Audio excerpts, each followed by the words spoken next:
মানুষকে পৃথিবী ছাড়তে হবে খুব তাড়াতাড়ি, কারণ হৃদয়ের উষ্ণতা দ্রুত হারে হারাচ্ছে পৃথিবী।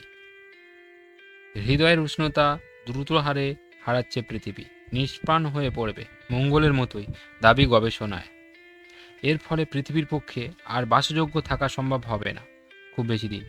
চুম্বক ক্ষেত্র আর বায়ুমণ্ডল হারিয়ে তা হয়ে পড়বে মঙ্গল আর বুধের মতো নিষ্প্রাণ।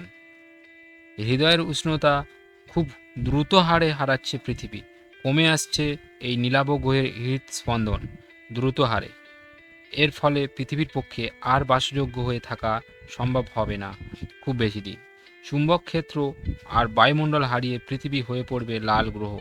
মঙ্গল আর সূর্যের সবচেয়ে কাছের গ্রহ বুধের মতোই নিষ্প্রাণ, প্রাণের টিকে থাকার পক্ষে অযোগ্য, একেবারেই অবাসযোগ্য বললেই চলে। সাম্প্রতিক একটি গবেষণায় এই উদ্বেগজনক খবর দিয়েছে। গবেষণাপত্রটি প্রকাশিত হয়েছে আন্তর্জাতিক বিজ্ঞান গবেষণা পত্রিকা আর্থ অ্যান্ড প্ল্যানেটরি সায়েন্স লেটার্সে। ভূপৃষ্ঠের নিচে পৃথিবীর অন্দরে মূলত দুটি স্তর রয়েছে, একটির নাম ম্যান্টাল, অন্যটি কোর। এই দুটি স্তরের ভিতরেই ও বাইরে দুটি উপস্তর রয়েছে। পৃথিবীর একেবারে অন্দরে, যাকে পৃথিবীর হৃদয়ও বলা হয় যায়, কোরে রয়েছে অসম্ভব উষ্ণ গলিত ধাতুর স্রোত। সেই স্রোতের পরিচালনই পৃথিবীর হৃদস্পন্দন, হৃৎপিণ্ডের ল্যাপডুপ। কিন্তু গবেষকরা দেখছেন সেই অত্যন্ত উষ্ণ গলানো ধাতুর স্রোত খুব দ্রুত হারে ঠান্ডা হয়ে আসছে। ফলে সেই গলানো ধাতুর স্রোত খুব তাড়াতাড়ি হয়ে পড়তে চলেছে কঠিন, নিষ্প্রাণ। এই উষ্ণ গলানো ধাতুর স্রোতের পরিচালনই ভূস্তর ও ভূগর্ভের নানা পরিবর্তন ঘটায়। টেকটনিক প্লেটগুলিকে নামায় ওঠায়, একে অন্যের উপরে দিয়ে সরিয়ে দেয় এক জায়গা থেকে অন্যত্র। তার ফলে ভূমিকম্পও হয়, জেগে ওঠে আগ্নেয়গিরি, হয় অগ্ন্যুৎপাত, যা কয়েকশো কোটি বছর ধরে প্রাণের অস্তিত্ব ও টিকে থাকার সহায়ক হয়েছে।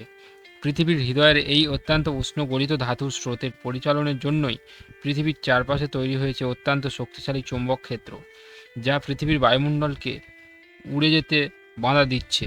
সূর্য থেকে ছুটে আসা নানা ধরনের ভয়ঙ্কর হানাদার ও মহাজাগতিক রশ্মির হাত থেকে বাঁচিয়ে পৃথিবীর প্রাণের বিকাশ ঘটাচ্ছে, প্রাণকে টিকিয়ে রাখছে। গবেষকদের কৃতিত্ব পৃথিবীর হৃদস্পন্দন খুব দ্রুত হারে কমে আসার অন্যতম কারণটি তারা চিহ্নিত করতে পেরেছেন। সেটি আদতে একটি খনিজ পদার্থ, যার নাম ব্রিচ ম্যানাইট।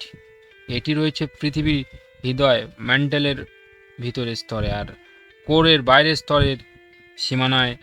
পৃথিবীর ম্যান্টেলের ভিতরের স্তরে বয়ে চলেছে গলানো নানা ধরনের ধাতুর স্রোত, আর কোরের বাইরের স্তরে রয়েছে গলিত লোহা ও নিকেলের স্রোত। এই দুটি অত্যন্ত উষ্ণ গলিত ধাতুর স্রোতের মধ্যে তাপের পরিবহন ও পরিচালন ঘটাতে সাহায্য করে। ম্যান্টেলের ভিতরে স্তরে থাকা খনিজ পদার্থ ব্রিচম্যানাইট পৃথিবীর হৃদয়ের উষ্ণতা বজায় থাকবে কিনা তা নির্ভর করে খনিজটি কী গতিতে সেই কাজটি করছে তার উপরেই। সুইজারল্যান্ডের ইটিএইচ জুরিক ইনস্টিটিউটের গবেষকরা দেখিয়েছেন সেই ব্রিচম্যানাইটের জন্যই পৃথিবীর কোর এর তাপ এর উপরে থাকা ম্যান্টেলের উঠে আসছে, এতে দিনের ধারণার চেয়ে অনেক বেশি হারে। ফলে পৃথিবীর হৃদয় কোর ঠান্ডা হয়ে আসছে খুব দ্রুত হারে, অস্বাভাবিক গতিতে।